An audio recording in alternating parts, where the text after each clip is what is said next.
do hope you get that Peloton. It's a great bike. We'll see if I get the Peloton.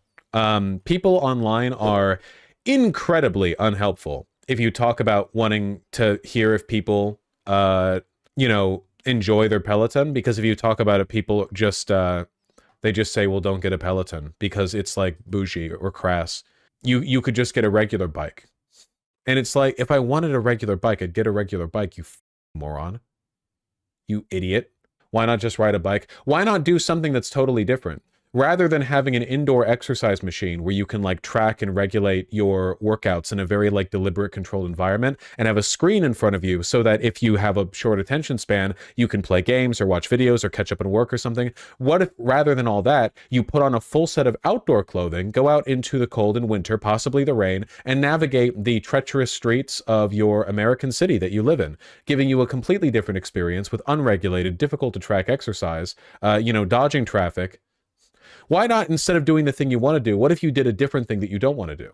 Don't buy the Peloton unless you plan to use the classes regularly. There's another bike service that people were recommending, and it's like, it starts with like a Z, Zeit, something. You know what I'm talking about? And you can hook it up to a variety of different stationary bikes, and it like, you play like, no, this is just showing like games. Zwift. Yeah, this is what I was thinking of. Apparently you can. Welcome to the world of Zwift. Whoa. You can hook this. Okay, yeah, I get it. But you can hook this up with like a few different stationary bikes, as long as it has the tech for it. I want my I want my shit gamified. Okay, I have there is no reason for me in my position to be like making exercise more difficult for myself. If I can afford to get like this would be like, I don't know, $600 or something. If I could afford to get a system for exercise that was like gamified in a way that I would enjoy using, then why would I not do that, right? Does this need another app? Well, yeah, I mean, it's the like program for the thing, but that's fine with me. I've never been that good with exercise because I get bored. That's my issue. I like the physical exertion, but I get bored, and podcasts will only take you so far. I thought it was like 1,200. Well, it's 1,200, I guess, for the base stationary bicycle, but you can get the Zwift app and hook it up to different stationary bikes, I think. That's my understanding. Like, you don't have to do it with only the proprietary software. Or you could buy more clothing. Well, this shirt was already like 130, so it's just like 4 shirts to potentially secure my cardiovascular health into perpetuity. Looks like with Zwift, you can get the special stand that hook it up to any bike set up for indoor riding. Yeah, how much is the stand on its own? Okay, the smart frame is $800. Wait, is the frame this looks more expensive than the Peloton. The Zwift subscription is cheaper than Peloton monthly, and their base bike is a little cheaper than the Peloton. Seems like a good deal. Well, the Peloton offers them refurbished. I don't want to hook up a regular bike to a stand, though, because that seems dumb. I'm never going to ride my bike outside.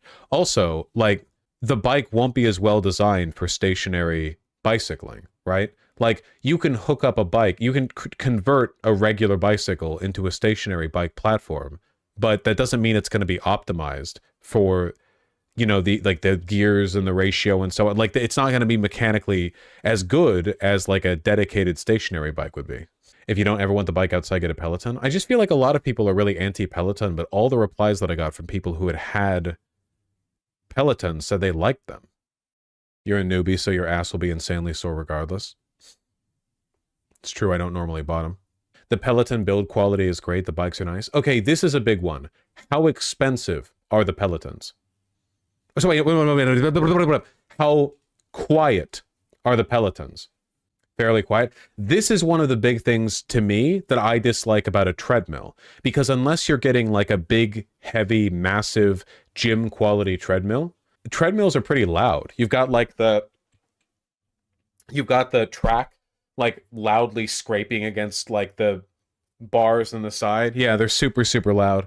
Was the quietest indoor bike I ever used. See, shit like this just makes me want to get the damn Peloton. Rowing machines aren't very loud. Yeah, but rowing machines aren't really what I want. Like, I I like doing free weights just fine. If I want to work out my back, like I already have basically a rowing machine. I want cardiovascular exercise because my lungs could probably be a little bit, you know. I don't know how Northern Lion does it. He wakes up at like 5:30 and then does a 90-minute Peloton ride every weekday. What the fuck? Skill issue? I mean, yeah. You mean respiratory? Well, respiratory and cardiovascular, but yeah.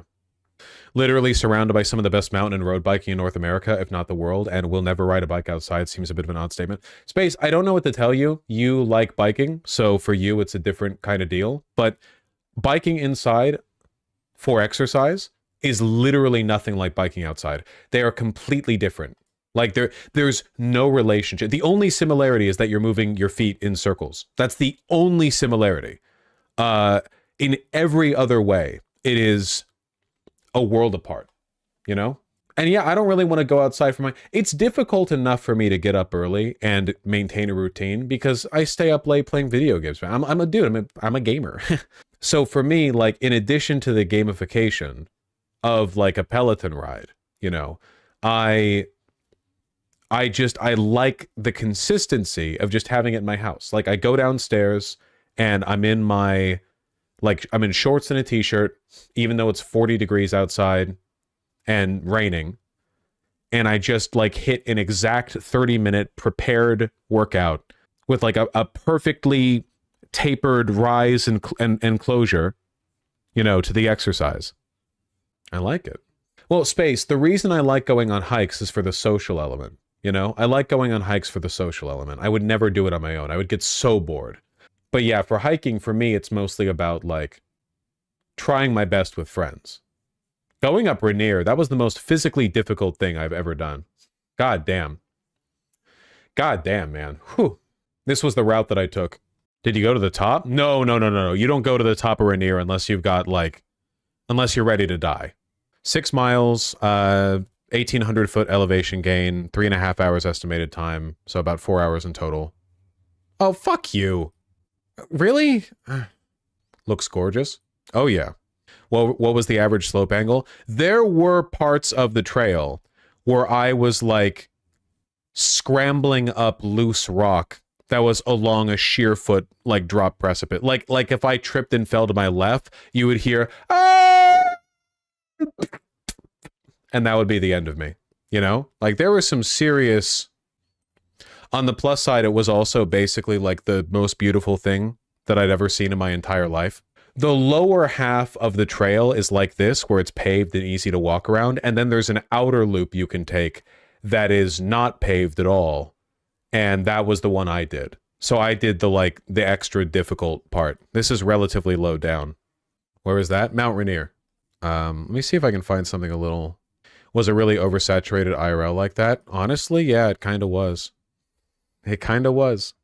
I'm trying to find a photo that I remember being from the highest up part, so you can really get a feel of. You can really get a feel for like how. Okay, yeah, here. Like this is a feel for it. I think this is on the Skyline Trail, and this is still in the lower part of the hike. Like you're already high enough at this point that you're nearing the peaks of the rest of the mountain range, and this is near the lower part, like where the hike starts. I got my cardio in here. About 4 hours. Was the air fresh and crisp? Well, yeah, of course. It was. Can I wish I could find a photo online of the most precarious part.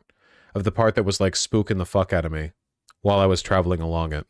But people don't like pulling out their cameras and taking photos of that part because they're too busy not falling down. There was a part where I had to climb on my hands and feet. Like the angle and there was no path. It was just like a bunch of rocks and then the path began again. It was like a 30-foot stretch where I'm just full on like monkey moding my way up. And that wasn't even for lack of experience. I don't think there was any other way of doing that. I think at that point you just have to monkey mode. I'm really trying to find it. It's just wild to me that I wouldn't be able to find any photos of this. Did you have ropes for that part? Nope.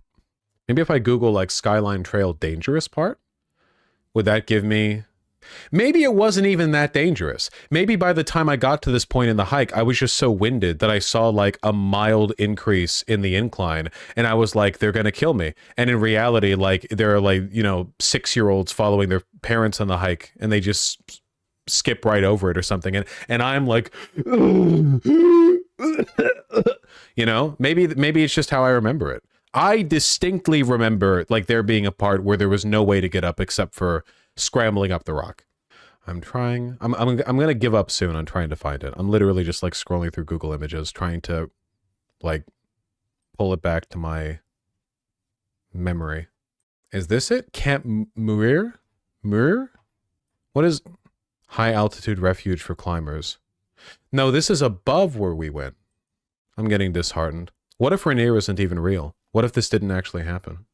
Okay, this person is also describing what I'm talking about right here.